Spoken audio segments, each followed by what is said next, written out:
We're going to start with the Warriors because we must. 33% against the Cavs.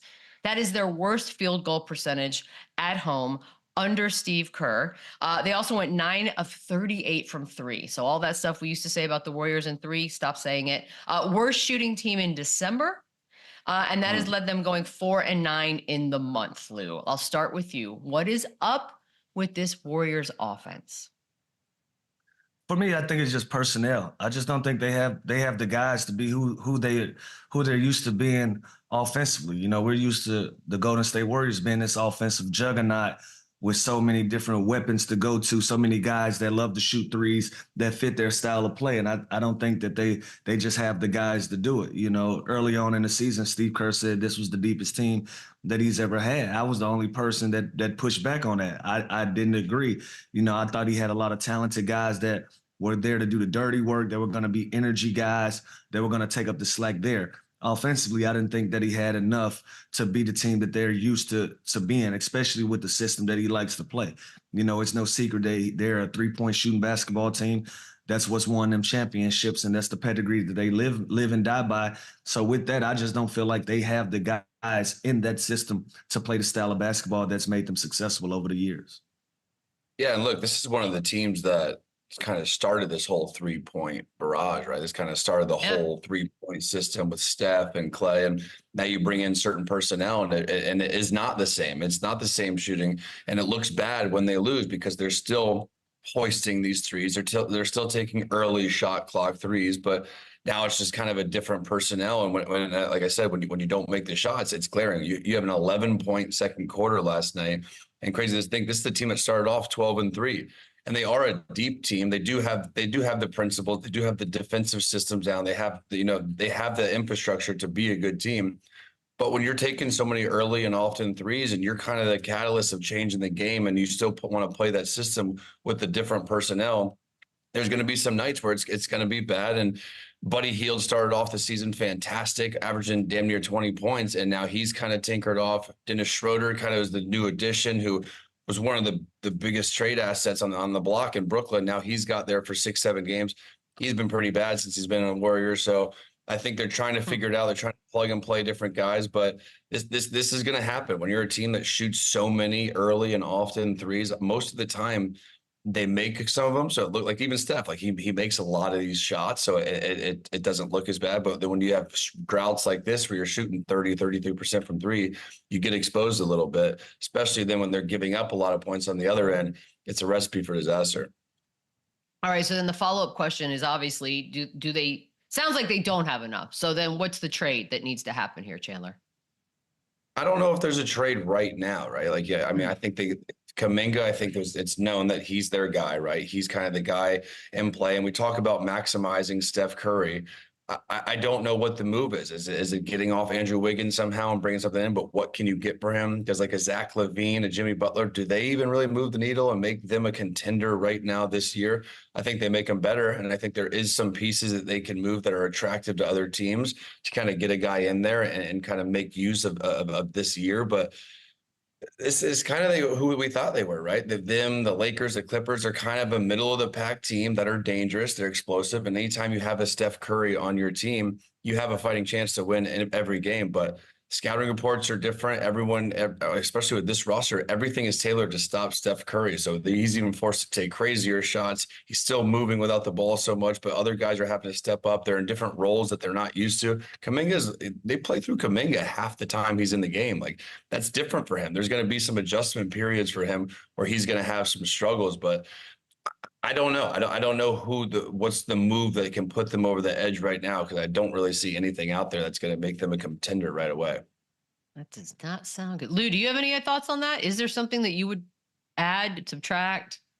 Yeah, I don't see anything immediately. I think they ride this season out and they go into the off season and they try to regroup and rebuild around a Steph Curry led basketball team and just get a bunch of guys around, you know, some fresh new energy, some guys that want to be there that would love to assist him in trying to win another championship, you know, before he rides off into the sunset. But I don't think it's anything that they do immediately. Michelle, you know what? Good news is we got Mike Dunleavy Sr. coming up, whose son is the GM, so we can ask him. maybe he'll give us some secrets that no one knows about yet. Just give it Right. all away. Well, that's the thing is, like, Steph was asked about the team afterwards. His quote was, let the kids say we're very mid right now. So, they're average that at best, I suppose, Chandler. And I guess that's what we're saying, is that the Warriors are just average at best. They are, and again, I think they have pieces that are attractive. They have a good system in place. They have Steph Curry. Draymond is healthy and available, but you can see the frustration is mounting. There's been some hot takes, some hot mic clips where there's definitely some tempers or flair in there, but that goes for every team. This is a long season. There's going to be ups and downs. Like I said, this team's a team that started off 12-3, and they've now lost 13 of their last 17. So this is a rough patch for them. They are deep, so they do have a lot of different options where they can plug and play certain guys. They can afford to lose a guy for a game or two. But yeah, they're very average. You look at their statistics on every offensive and defensive category. They are a middle of the pack to bottom team. They don't do anything really elite.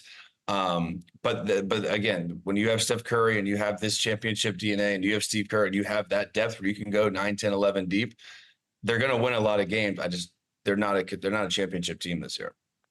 Lou, Draymond said recently the message to the team that was sent was, we got to play better or we're all going to get traded. I have to believe there's one guy and one guy only, the little dude that's not tradable, and everybody else is. So is it that serious? Yeah, honestly, you hear these messages a lot of the times. This is a league where you either win or you find somewhere else to try to win. That's simple and plain. And with them winning championships, they've set a standard. They've set a level of excellence that they expect to reach year in and year out. And if they don't, they get new guys in there. They get new personnel in that gives them a better opportunity to do it. Draymond Green's been there his whole career. He understands the realities of this business. Once that flame dies out, it's time to move on and try to get another flame. Try to get something else that's going to be beneficial to you. Right now, they feel like they're not playing basketball to the level of expectations, and it's going to be time to make some moves around there. So I have no problem with Draymond saying this. Trust me, he's saying it out loud, and it's Draymond Green. But this is the sentiments of a lot of players and a lot of teams around the league every single year at the All-Star. Like, listen, if we don't tighten this up or we don't get going, some of our names are going to be in trade talk come February. And this is the norm. This is something that we see a lot. So Draymond Green saying it out loud, this is just the reality of the business and him putting it out there. He's holding guys accountable to play better basketball, or we all are available to be shipped. Nobody is immune to that. And to me, this is Draymond. This is a form of leadership, right? That he's going to own this. Just like he owned the hot mic with Buddy Hield, kind of jumping him a little bit during the game. This is what he does, and that is okay. And they probably need this right now. And it is true. I think everybody on that roster is tradable, except Steph Curry. And Bob Myers is no dummy, right? Like he knew when to get the hell out of here. He knew, and Mike Dunleavy is my guy. And that this is a tough job. Like he came into this situation with so many decisions to make, and so many decisions to make where like he's living it, and he's going to have some tough conversations. He's going to have to make some moves, and I think he's done a decent and a great job putting the pieces here. But when you look at the Western Conference, there's so many good teams that kind of made that big jump. There's 9, 10, 11 teams that are just as good as the Warriors. They're in a tough spot right now for the rest of the season. By the way, is Draymond's tradable, right? Or does he think he's not tradable as well? Yeah, I would think so. Feels like he's included in that. Like I said, he's a very realistic pro.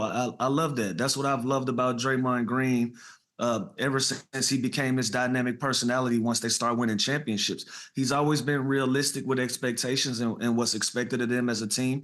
He's never bullshitted anybody about what they should do and the things that they should go out there and accomplish. And at this point, everything that they've been able to do as an organization, you can kind of see that they're going in the wrong direction as far as trying to compete for championships. And he's being very realistic.